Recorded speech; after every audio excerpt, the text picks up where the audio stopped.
Centar tehničke kulture Rijeka u suradnji s klubom orijentalnih vještina organizirao je tečaj samoobrane za žene. Nažalost, još uvijek živimo u društvu u kojem je samoobrana prijeko potrebna vještina svakoj ženi. Tek svako četvrto nasilje nad ženama prijavi se, a mnoge situacije koje su na rubu nasilja svakodnevne su, kažu crne hrvatske statistike. Samoobrana je često jedini način suprotstavljanja nasilju. Stručnjaci su polaznicima radionice pokazali nekoliko trikova.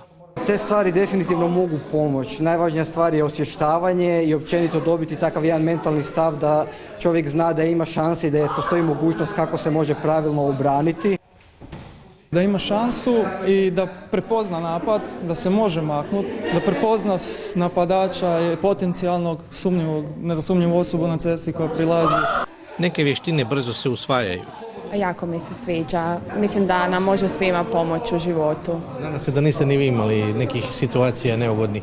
Nisam, ali nikad se ne zna. Pa super je, zabavno i informativno i već smo puno stvari naučili koje nismo, barem ja do sada znala.